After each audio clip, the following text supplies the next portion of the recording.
Assalamualaikum warahmatullahi wabarakatuh.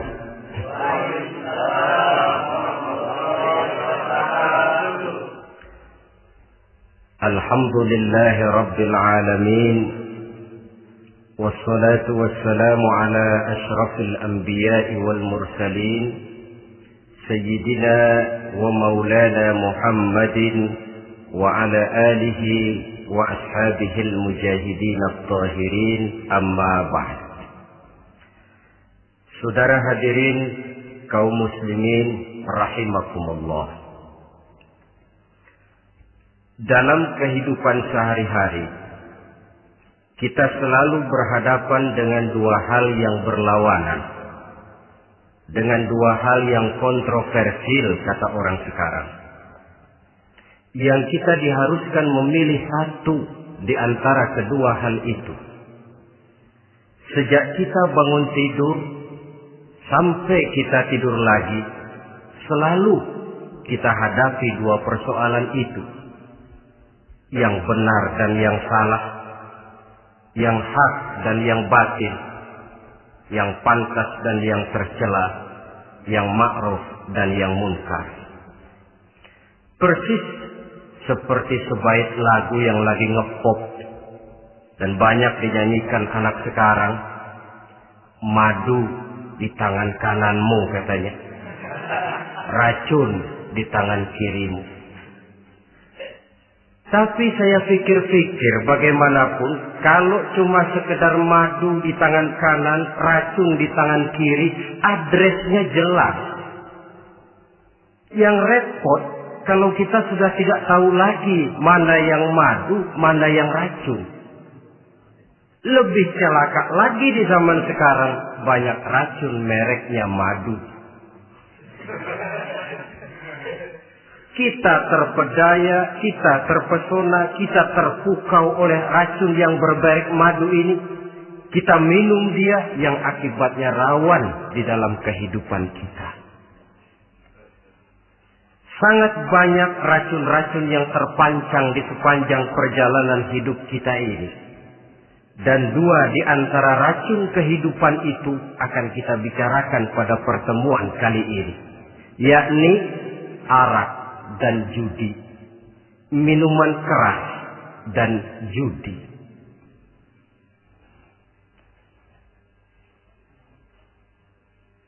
Sebagai yang kita maklum bahwa Islam bertujuan memelihara kemuliaan manusia yang diciptakan fi ahsani taqwim, dalam bentuk yang paling sempurna. Arak atau minuman keras jelas merupakan hal yang merusak dari berbagai aspek kehidupan. Entah kesehatan tubuh, entah pertumbuhan akal, ketentraman rumah tangga, ketentraman masyarakat, bangsa dan negara. Cobalah sejenak kita adakan penyelidikan. Kalau masuk kita ke dalam penjara, melihat sel-sel di sana, berapa banyak yang mendekam di sel karena urusan minuman keras. Masuk kita ke rumah sakit, berapa banyak yang dirawat akibat minuman keras, akibat stres yang dialaminya. Berapa banyak rumah tangga berantakan, berapa banyak pembunuhan terjadi, pemerkosaan terjadi akibat daripada minuman keras ini. Yang paling ironi kalau dia sudah menyerang anak-anak muda kita. Padahal kita tahu remaja, pemuda adalah bentuk miniatur daripada kehidupan suatu bangsa. Akan bagaimana warna Indonesia 20, 30, 40 tahun yang akan datang, remaja dan pemuda kita jawabannya. Bahkan dari segi agama pun, akan bagaimana warna Islam di Indonesia 20, 30 tahun yang akan datang, remaja itu pula jawabannya. Karena itu, tidak terlalu berlebihan kalau saya berkata bahwa untuk menghancurkan Islam di Indonesia ini, tidak perlu menghancurkan pondok pesantren, tidak perlu menutup masjid, melarang pengajian, menyegel musola, tidak perlu. untuk menghancurkan Islam di Indonesia cukup dengan meracuni remaja, pemuda-pemudi Islam di Indonesia. Kalau mereka sudah diracuni, dijauhkan dari agamanya, masalahnya tinggal menunggu pergantian generasi. Maka yang jadi pilot proyek jelas remaja, pemuda, termasuk dengan menanamkan pengaruh minuman keras.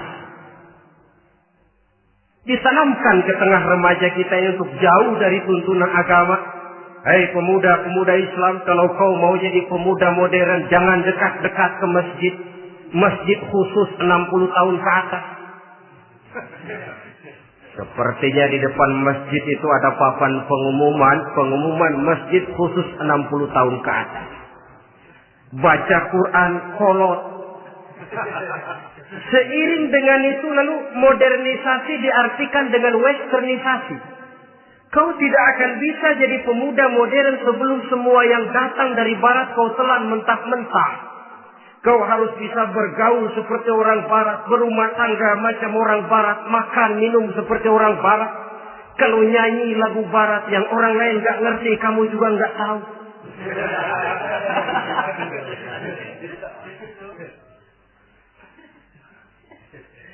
Anutlah itu free love yang pada gilirannya akan mengarah kepada free sex alias samen-leven. Isaplah itu ganja, morfin, narkotik. Jikalau sudah terlena kita dengan itu, maka kehancuran suatu bangsa sesungguhnya sudah dimulai.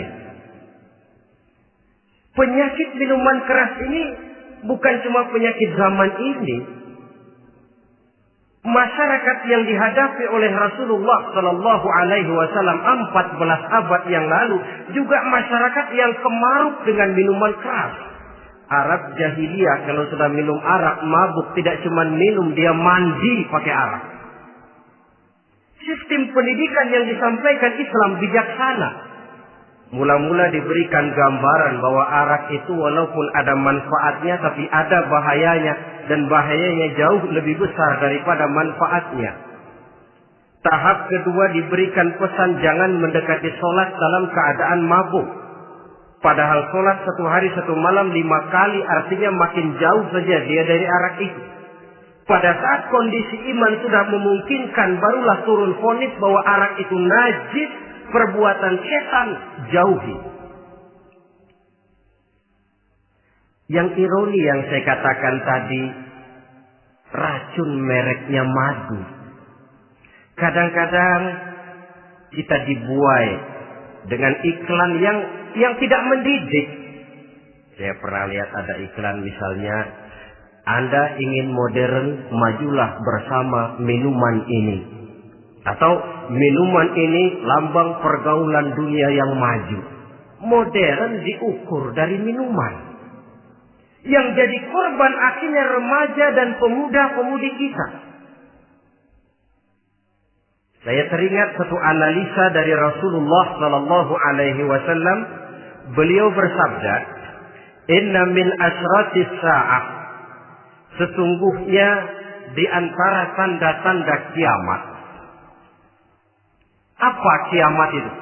Dalam arti yang umum, kiamat itu saat di mana alam ini hancur, bumi gempa, air laut tumpah ke darat, gunung meletus, planet-planet bertabrakan, lalu semua yang bernama hidup mati. Itu kiamat beneran.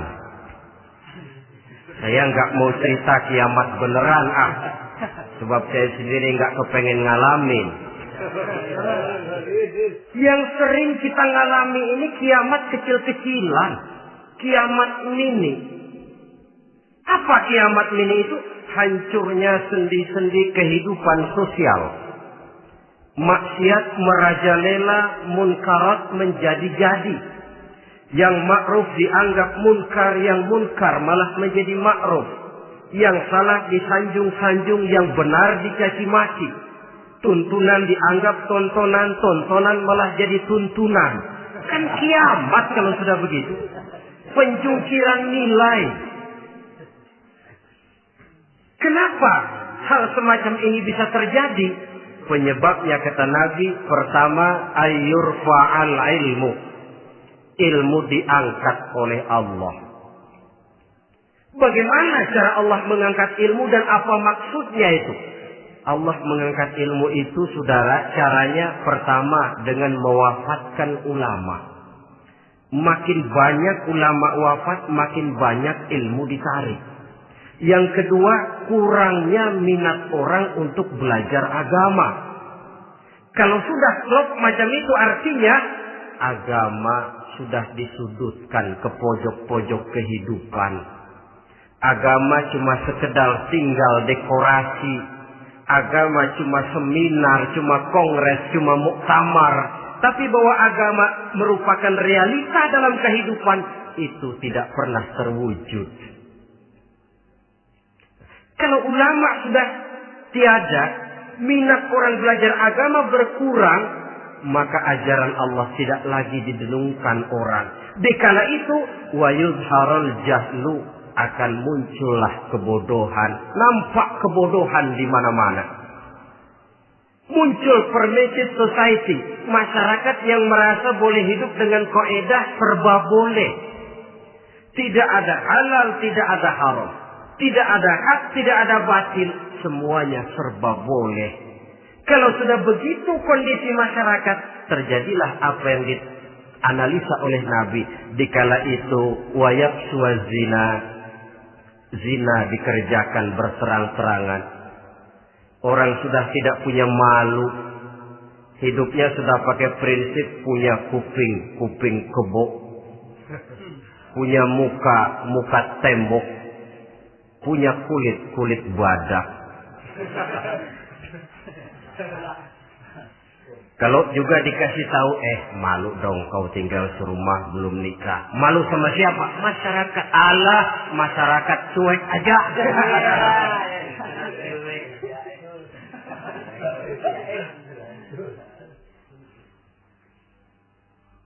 Bukankah realita kalau kita ikuti surat-surat kabar, berapa banyak sudah gadis-gadis bergelimpangan jadi korban?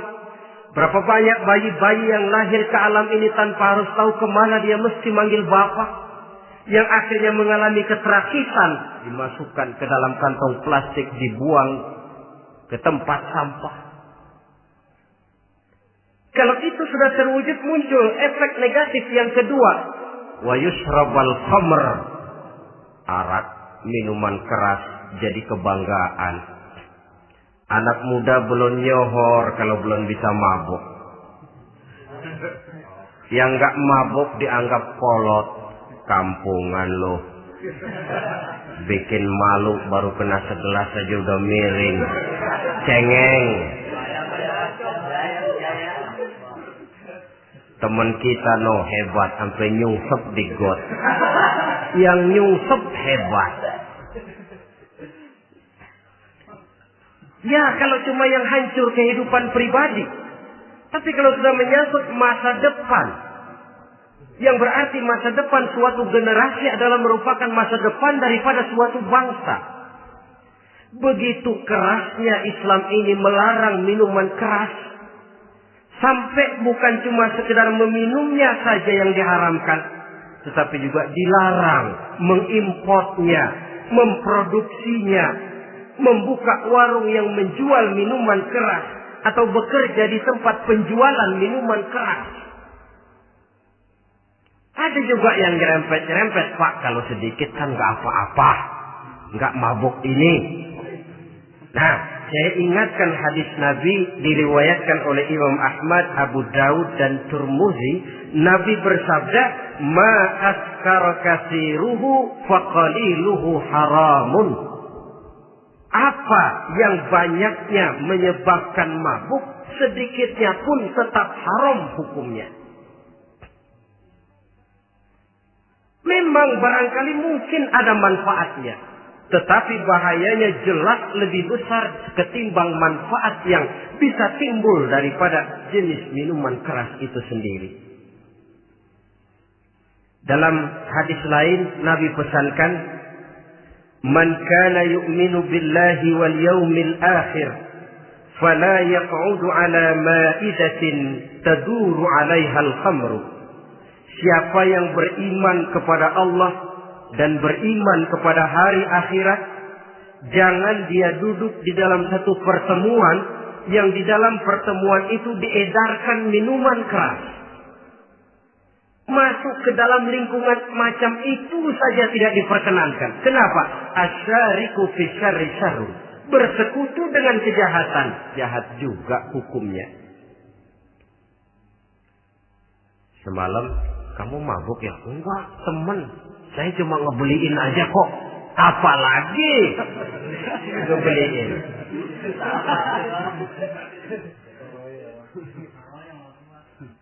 Sebab apa?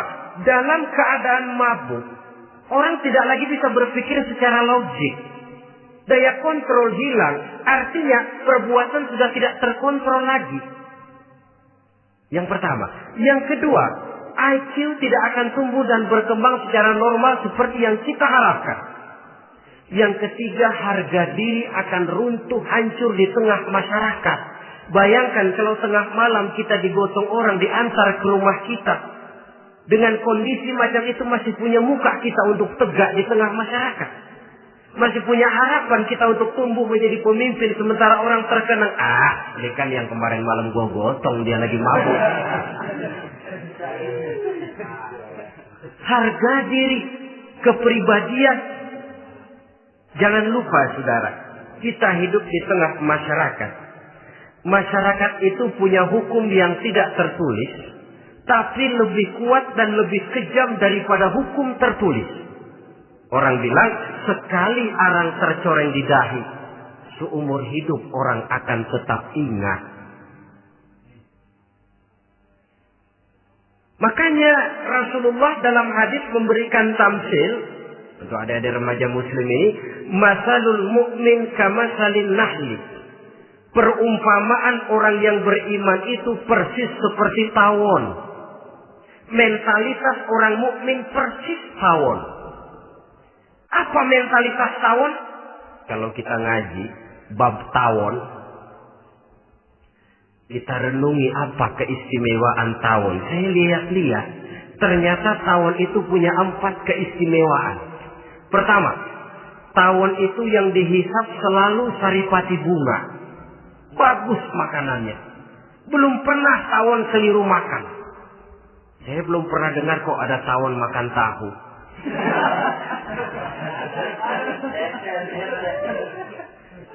Yang dimakan selalu saripati bunga. Artinya apa? Orang mukmin perutnya itu perut selektif.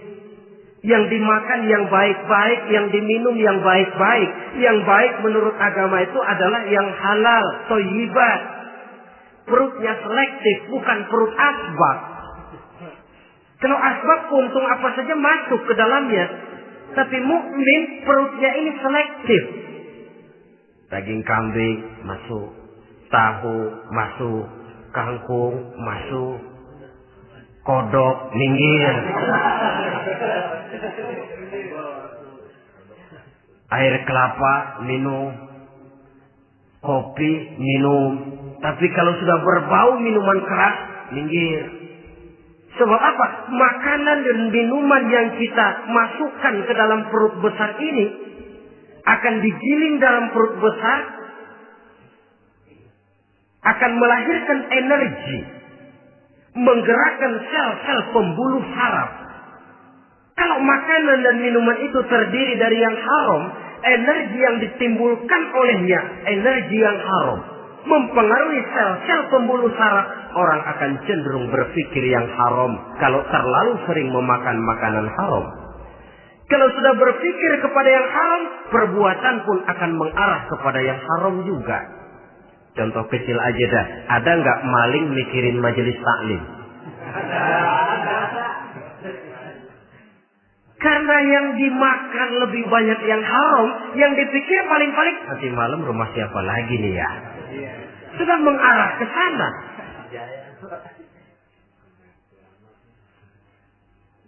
Saripati bunga yang dimakan tawon itu. Lalu tawon yang kedua saya lihat yang dikeluarkan selalu madu. Artinya apa orang mukmin itu? Kalau dia berkata, perkataannya mengenakan orang. Kalau dia berbuat, perbuatannya membawa manfaat bagi orang. Kalau kakinya melangkah tentu ke tempat yang ada gunanya. Yang dikeluarkan madu, bukan racun. Indah tawon itu.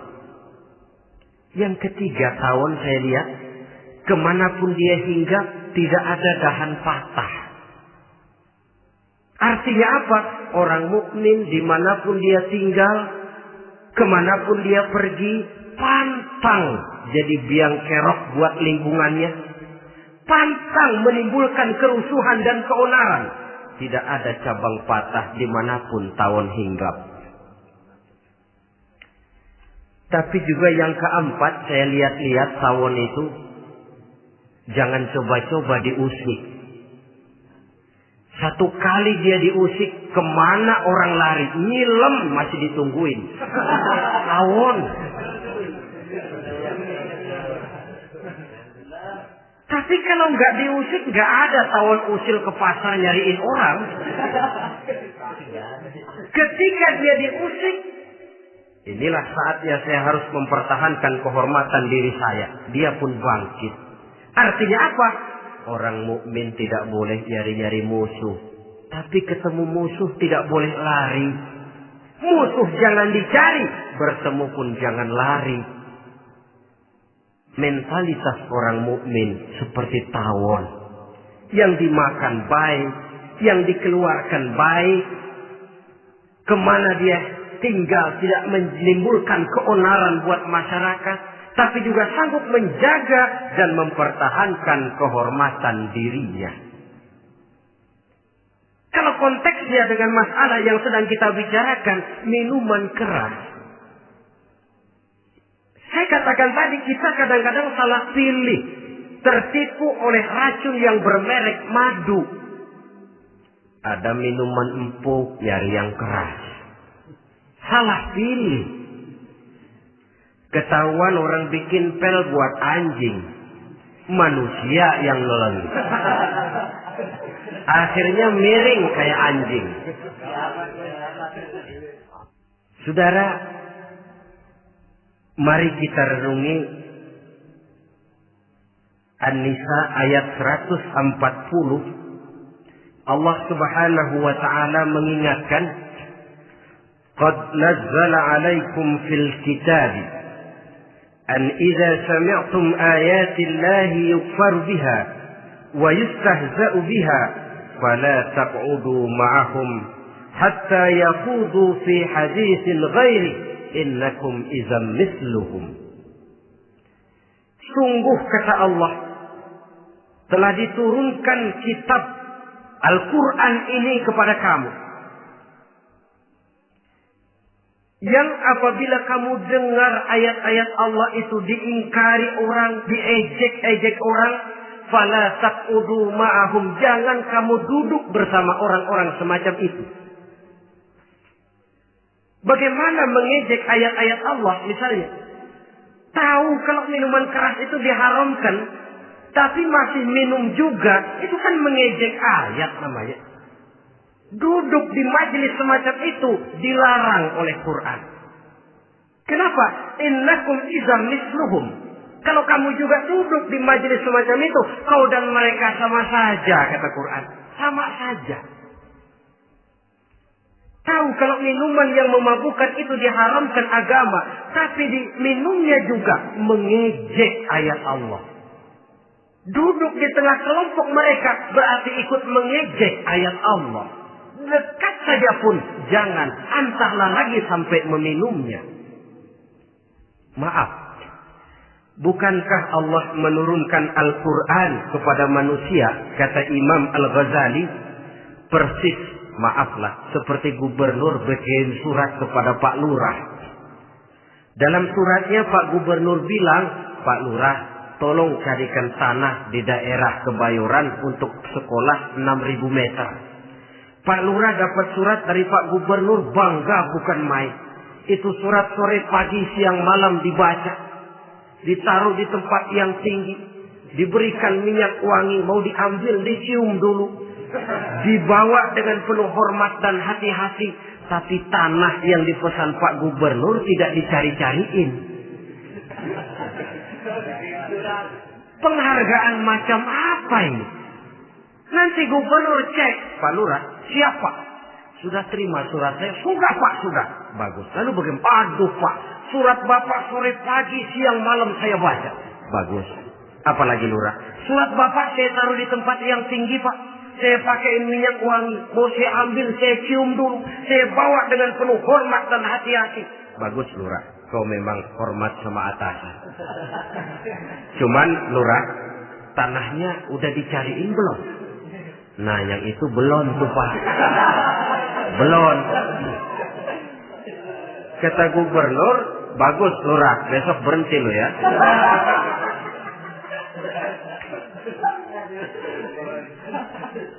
Membacanya memang penting. Al-muta'abbad bitilawatihi. Beribadah dari sebab membacanya. Tapi setelah kita baca, kita tahu isinya. What next? Mau apa kita dengan isinya itu? Jangan yang kita baca, kita injak-injak. Itulah ironinya. Bagaimana Quran itu mau membawa keberkahan dalam hidup ini. Kalau yang kita baca sering kita injak-injak. Dalam kehidupan kita baca ayat. Wa ahallallahu al-bai'a wa harrama riba. Allah halalkan jual beli, Allah haramkan riba, tapi renten ditelan terus.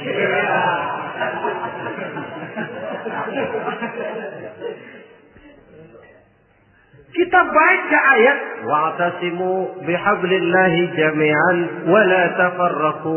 Berpegang teguhlah kamu kepada tali Allah, jangan bercerai-berai. Tapi sesama muslim pelotot-pelototan jalan terus. Janganlah yang sesama muslim kadang-kadang yang mengklaim dirinya sebagai pemimpin Islam kelihatannya juga sikut-sikutan jalan terus.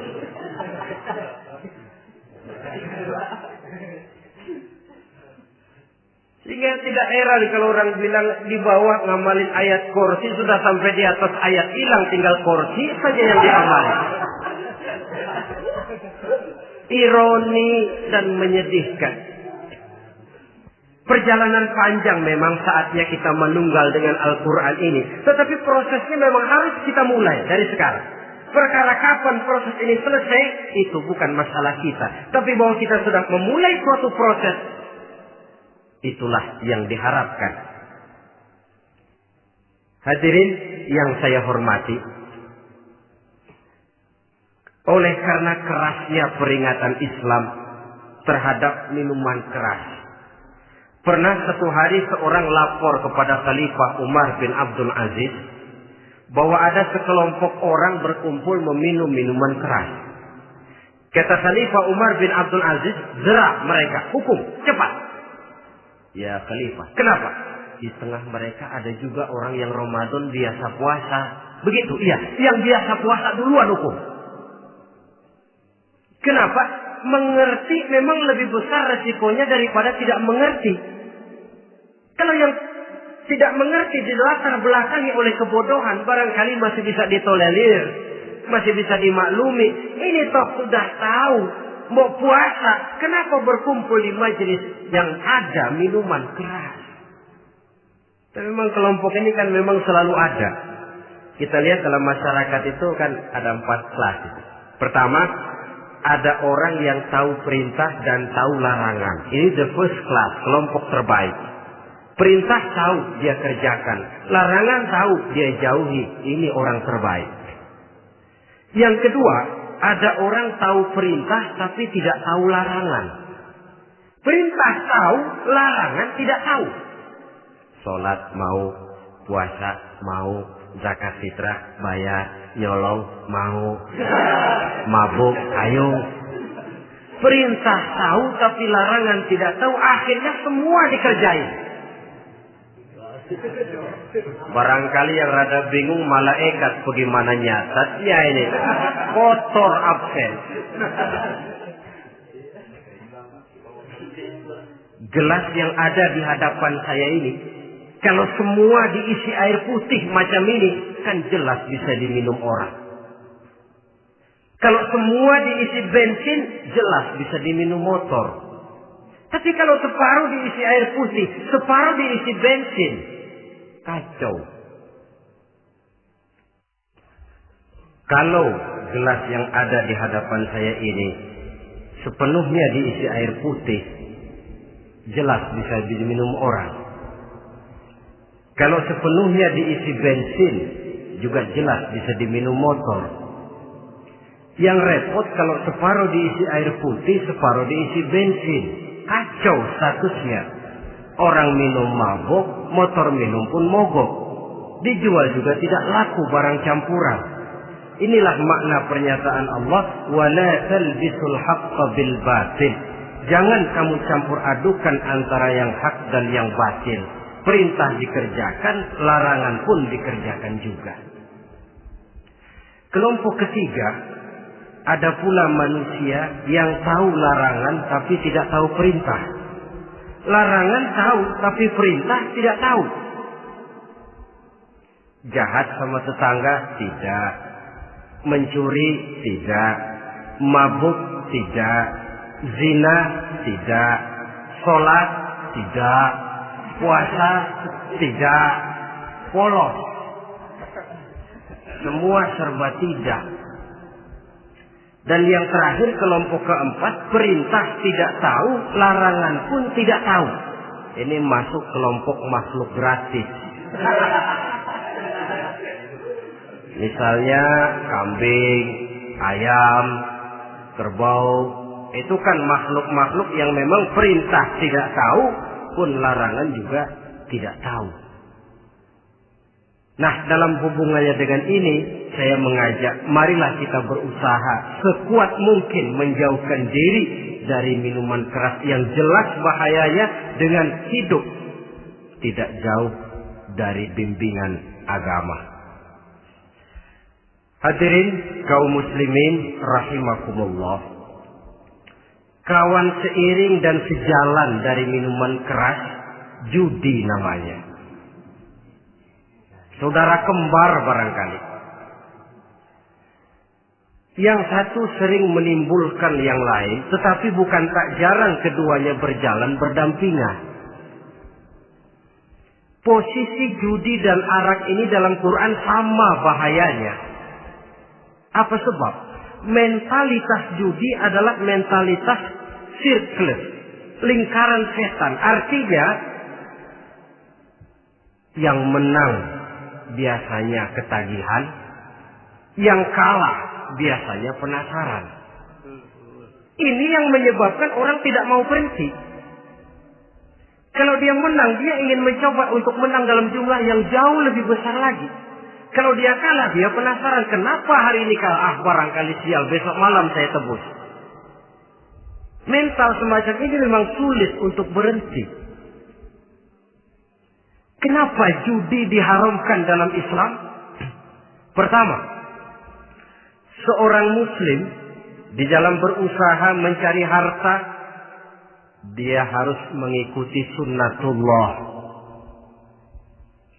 Kata kita orang muslim, hukum alam kata orang sekarang, natural of law bahasa kerennya. Berusaha menurut hukum kausal, memasuki rumah dari pintunya, menunggu suatu akibat dari sebab yang kita lakukan. Bahwa kalau begini, mesti begitu. Karena kita memang terikat oleh permainan yang disebut hukum alam ini. Hidup bukan undian, jangan mengharap untung besar tanpa mau peras keringat. Satu pagi Khalifah Umar bin Khattab radhiyallahu an masuk ke masjid. Beliau lihat ada orang sedang berdoa khusyuk betul. Ditunggunya 2 menit, 3 menit, sampai 10 menit lebih belum juga selesai. Agak lama orang itu berdoa. Selesai berdoa, dihampiri orang itu oleh Sayyidina Umar. Beliau tanya, saudara, lagi apa tadi itu? Berdoa ya Khalifah. Minta kepada Allah? Tentu minta kepada Allah. Minta apa kan? Minta rezeki. Sudah lama? Dari tadi habis sembahyang subuh. Dapat? Belum. Ya memang kata Sayyidina Umar, inna sama la tumtiru zahaban wala fiddatan. Langit itu tidak mungkin akan menghujankan emas, tidak mungkin pula menghujankan perak. Jadi orang dilarang duduk bermalas-malas menunggu keajaiban yang datang dari langit. Karena memang hidup ini bukan undian. Jadi jangan mengharap untung besar tanpa mau peras keringat. Di dalam berusaha kita terikat oleh sunnatullah.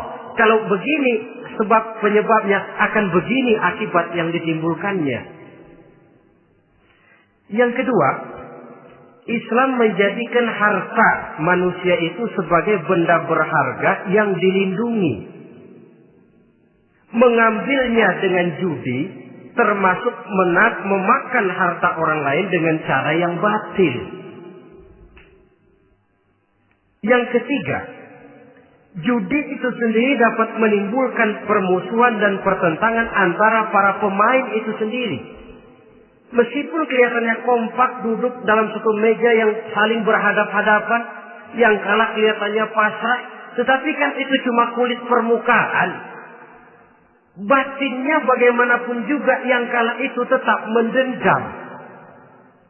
Sedangkan yang kalah di samping mendendam juga mengomel, mencaci mungkin ya lawan bermainnya, ya mungkin juga dirinya sendiri. Dan yang keempat, judi itu merusak aktivitas hidup, membuat orang membuang waktu dengan tidak terasa, dan yang pada gilirannya melupakan orang kepada tanggung jawab. Wah, kalau sudah memegang kartu, konon kabarnya, saya sendiri alhamdulillah belum pernah, lupalah orang anak, lupalah orang kepada istri, lupalah orang kepada tanggung jawab. Waktu pun berlalu tanpa terasa. Apalagi kalau sudah diiming-iming oleh gambaran akan memperoleh keuntungan yang besar. Termasuk di dalam judi itu undian, apapun namanya. Yang usaha ke arah ini seharusnya tidak dipermudah, walaupun dengan embel-embel dana kemanusiaan, sumbangan sosial. Dan saya tidak begitu yakin, saudara, bahwa bangsa Indonesia ini sudah begitu menipis rasa kemanusiaannya, sehingga untuk berlaku sosial mesti diimbangi dengan hadiah sekian juta rupiah. Saya tidak percaya bahwa umat Islam di Indonesia sudah begitu tipis rasa kasih sayangnya kepada sesama, sehingga sulit mengeluarkan bantuan kalau tidak diimbangi dengan hadiah yang sekian puluh juta rupiah. Yang saya khawatir apa? Pada gilirannya di negeri ini akan makin banyak penghayal-penghayal kelas berat, tukang-tukang ngelamun kelas tinggi, yang hidup cuma ngumpulin jikalau andai kata umpama misalnya orang sudah kemana-mana kita masih menghitung jikalau.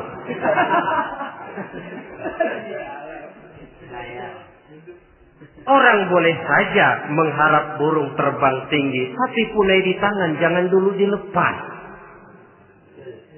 Artinya idealisme silahkan terbang setinggi langit, tapi kaki harus tetap berpijak di alam realita. Bahwa memang lebih baik makan singkong dalam kenyataan daripada makan roti tapi ngimpi.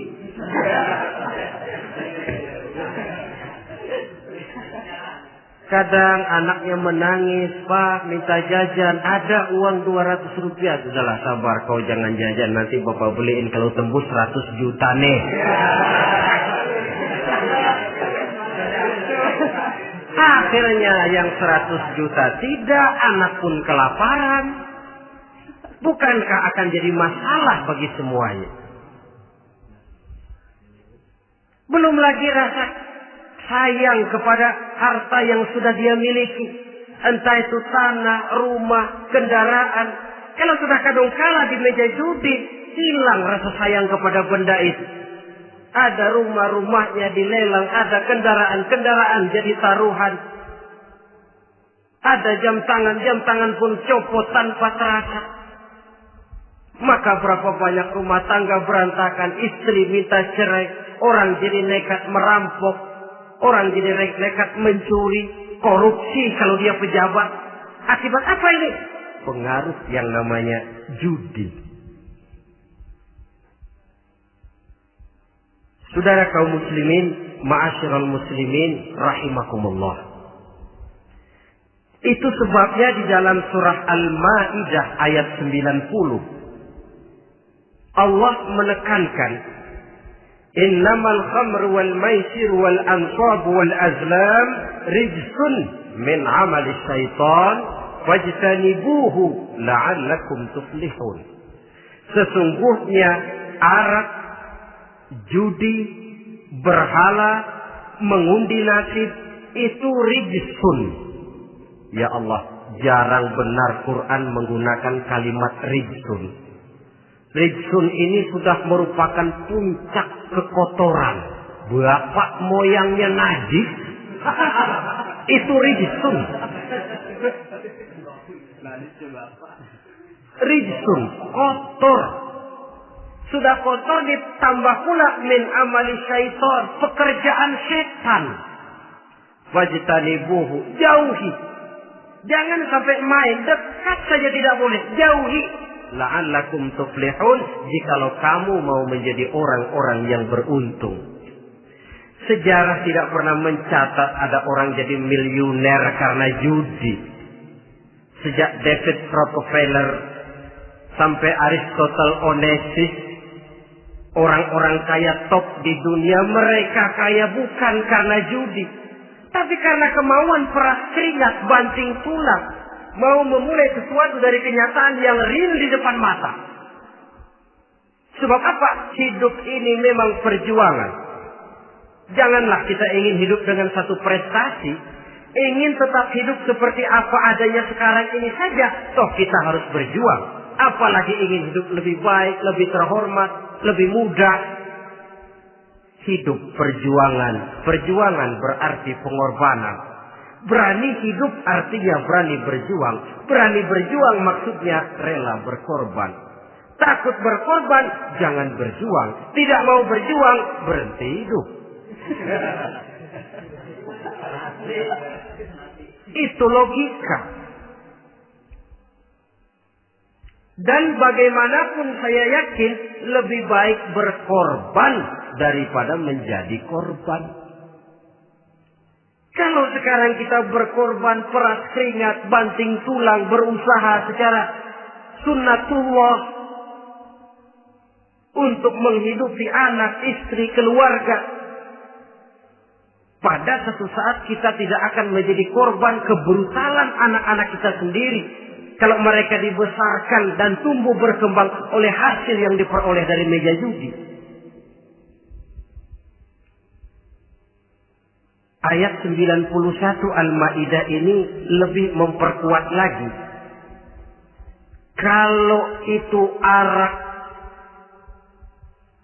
judi, berhala, mengundi nasib adalah perbuatan setan, sebenarnya setan mau apa sih? Ayat 91 menegaskan, innama yuridu syaitanu ayyuqi'a bainakumul adawata wal baghdha'a fil khamri wal maisir. Yang dimaui setan itu tidak lain supaya dengan arak dan dengan judi timbul rasa permusuhan, sikap memusuhi, saling marah di antara kamu. Coba, biasanya dalam meja judi sudah loyo, waktu juga sudah berlarut-larut. Yang menang mau berhenti, apa yang kata yang kalah? Berhenti dah, gua wacok loh. Enak bener, gua lagi kalah, lu berhenti. Coba, kira-kira kapan akan selesai permainan? Akan timbul permusuhan, akan timbul rasa dendam, kesumat yang ditanamkan oleh setan.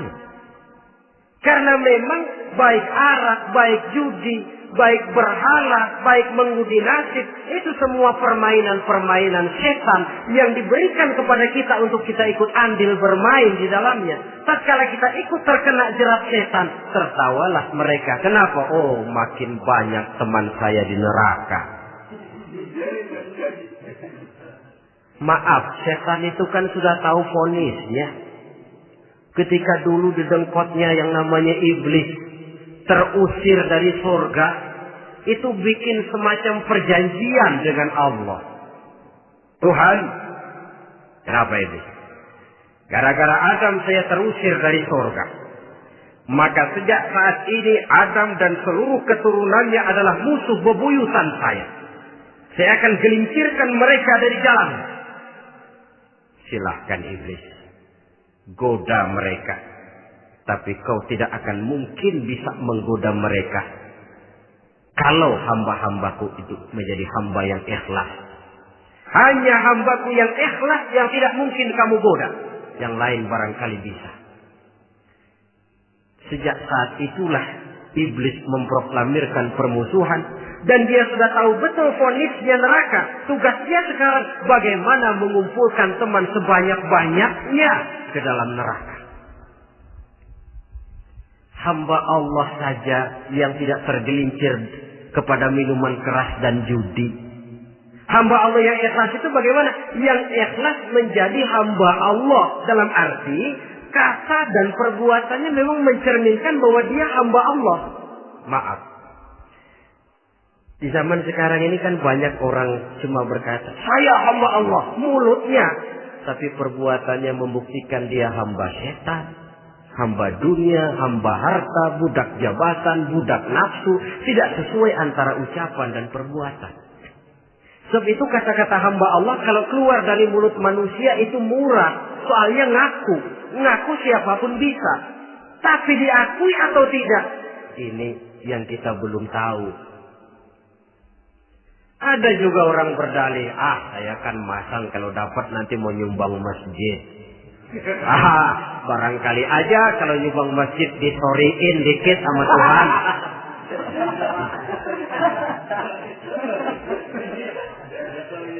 Apa bisa begitu? Saudara, kita tidak mungkin mencuci kain dengan air najis. Innallaha thayyibun, kata Nabi, la yaqbalu illa thayyiba. Allah itu baik dan hanya menerima yang baik.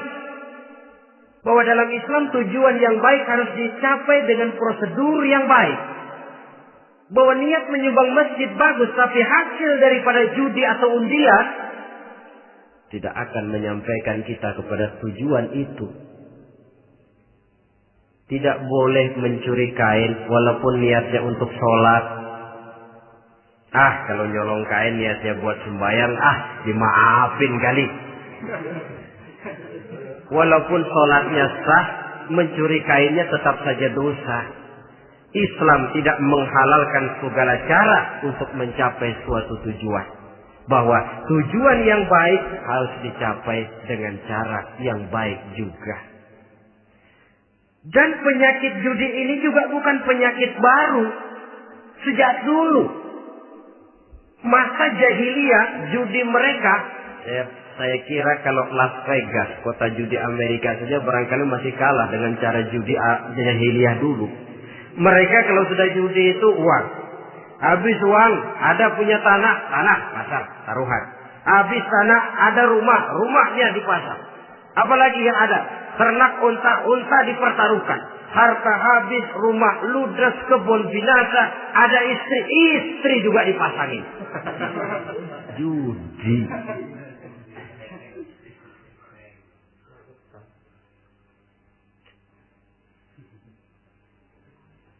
Kita sebagai muslim oleh Al-Quran dijelaskan orang yang mempunyai dua tujuan hidup. Pertama tujuan jangka pendek. Yang kedua tujuan jangka panjang. Tujuan jangka pendek dunia dan seluruh isinya. Tujuan jangka panjang adalah akhirat dan ridho Allah. Ini yang terpantul dalam doa setiap kita. Rabbana atina fid dunya hasanah wa fil akhirati hasanah. Tercapai tujuan jangka pendek fid dunya hasanah dan tujuan jangka panjang wa fil akhirati hasanah. Untuk mencapai tujuan jangka pendek merangkul dunia dan seluruh isinya, Apa yang jadi modal utama? Pertama, pendidikan. Makin tinggi jenjang karier pendidikan yang kita tempuh, rasa-rasanya makin mudah menjangkau dunia dan isinya. Yang kedua, pengalaman. Tenaga-tenaga expert masih tetap diperlukan. Makin banyak pengalaman, makin mudah menjangkau dunia. Yang ketiga, dan ini ada tapi tidak bisa dijadikan pegangan, faktor nasib. Faktor kebetulan. Ada, tapi tidak bisa dijadikan pegangan mutlak. Pendidikan, pengalaman, ingin menjangkau fid dunia hasanah. Ini modal utama. Lalu untuk mencapai fil akhirati hasanah, prestasi ibadah. Bagaimanapun tinggi pangkat dan jabatan kita, bagaimanapun banyak gelar kita sandang, tanpa prestasi ibadah, nol besar kita dalam pandangan Allah. Itu sebabnya kita sholat. Jadi tidak beralasan kalau orang ditanya, kenapa sih kamu nggak sholat? Ah, tetangga saya sholat melarat terus. Memang sholat itu bukan untuk mencari uang kok. Kalau ada orang yang rajin sholat, rezekinya kelihatan lancar, itu cuma sekedar persekot. Uang muka, cashnya tetap di akhirat nanti. Efeknya apa? Karena kita punya tujuan jangka panjang, mengharap ridho Allah di akhirat.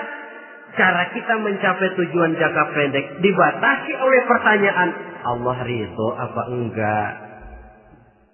Kita cari uang, tapi pertanyaan pokok, Allah ridho enggak cara ini? Kita mengejar kedudukan, tapi Allah ridho enggak dengan cara ini? Ini yang menyebabkan kita lantas tidak lalu menghalalkan segala cara. Yang penting tujuan tercapai cara apapun halal. PKI. Kan cuma PKI yang berprinsip asal tujuan tercapai cara apapun halal.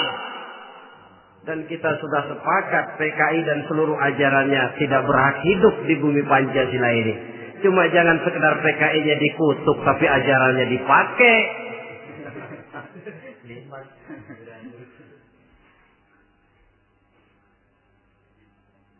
Nah, untuk mencapai dua tujuan ini, Islam mengajarkan sistem keseimbangan. Sehingga Nabi sabdakan, "I'mal li dunyaka ka'annaka ta'ishu abada, wa'mal li akhiratika ka'annaka tamutu ghada." Bekerjalah buat duniamu seolah-olah kau akan hidup untuk selamanya, tetapi bekerjalah untuk akhiratmu seolah-olah kau akan mati besok. Jadi kalau kita sudah sholat menghadap Allah, usolli fardhu maghrib, Allahu Akbar, ingat seolah-olah kita akan mati besok supaya timbul khusyuknya. Tapi kalau kita sudah bekerja, kuliah, bekerja, belajar di tempat tugas, ingat seolah-olah kita akan hidup selamanya supaya timbul gairah kerja. Jangan dibalik. Di kantor ingat mati, lemas terus. Ngapain kerja sungguh-sungguh bakalan mati. Lagi sholat ingat Duta Merlin, Altiron Plaza, ya kacau. Salah pasang, tidak pada tempatnya. Untuk mencapai fi dunia hasanah ini, Islam mengajarkan tempuh jalur yang mengikuti sunnatullah. Itu yang dihargai oleh agama. Terikat oleh hukum kausal bahwa kalau ini yang saya usahakan hasilnya akan begini. Perkara nanti hasil tidak seperti yang kita harapkan, baik sangkalah kita kepada Allah. Sebab kita tidak tahu rahasia apa di belakang itu. Kadang orang mengeluh, habis saya rajin sholat tapi rezeki seret, berhenti aja dah. Kita tidak tahu rahasia di belakang itu. Pernah hadirin, satu hari seorang petani, dia selesai bekerja di ladang, istirahat. Dia tidur di bawah sebuah pohon beringin. Di sebelah pohon beringin itu ada pohon labu. Dia berpikir, Kalau saya lihat-lihat Tuhan nggak adil katanya. Masa pohon beringin pohonnya besar, buahnya kecil. Pohon labu pohonnya kecil, buahnya gede. Tuhan bukan arsitek ulung ini.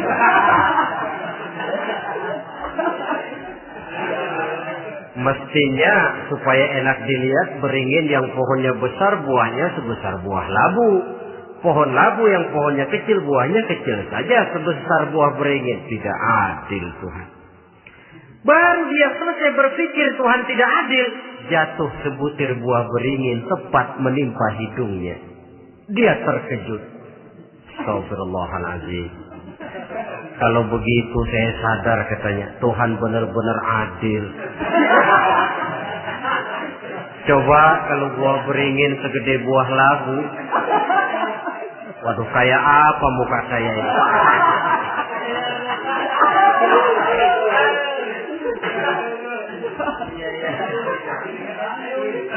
Baru terbuka pandangan matanya setelah berhadapan dengan kenyataan.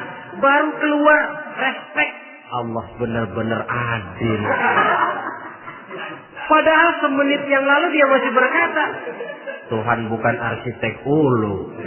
Tapi semenit kemudian setelah berhadapan dengan kenyataan yang real dia hadapi, Allah benar-benar adil.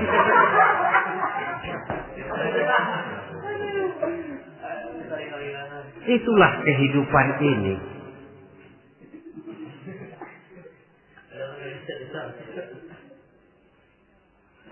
Saudara hadirin yang saya hormati, karena itu baik arak, baik judi, dua-duanya merupakan bahaya laten yang tidak hanya mengancam kehidupan agama, tetapi juga masyarakat, bangsa dan negara, apalagi kalau sudah jatuh kepada generasi penerus. Dan yang bagaimanapun juga saya berpikir sebenarnya remaja, pemuda, pemudi kita cuma korban dari suatu sistem. Sebab ini merupakan tanggung jawab bersama. Ulama mubalik macam saya paling wewenangnya cuma ngomong. Yang punya SK untuk memberhentikan pabrik minuman keras itu kan Menteri Perindustrian. Tangan-tangan eksekutif.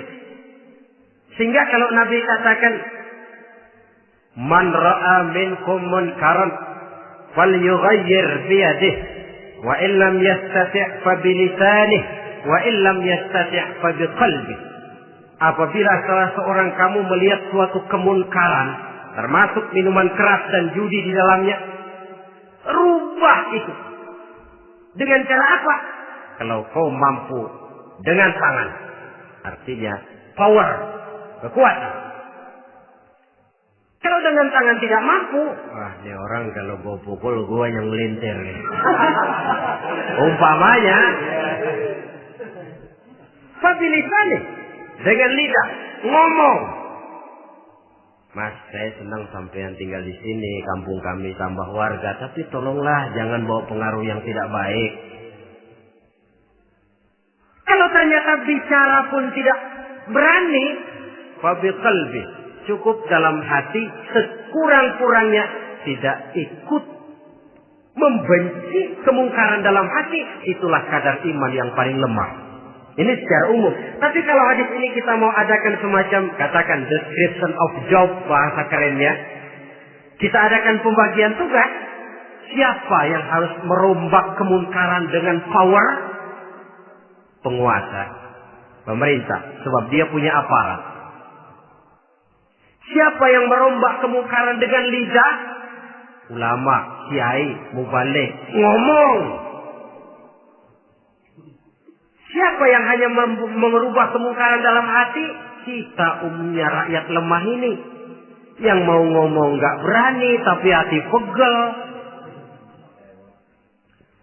Nah, kalau sudah ada pembagian tugas semacam itu, insya Allah masing-masing akan berjalan pada relnya. Dan pada akhirnya selamatlah kita, bangsa Indonesia, umat Islam pada khususnya, dari bahaya, baik bahaya minuman keras maupun bahaya judi. Menyelamatkan bangsa dan yang lebih lagi menyelamatkan masa depan kita. Sekianlah saudara pertemuan kita pada saat ini. Mudah-mudahan ada manfaatnya. Terima kasih atas segala perhatian. Mohon maaf atas segala kekurangan. Usikum wa nafsi bitaqwallah. Wassalamualaikum warahmatullahi wabarakatuh.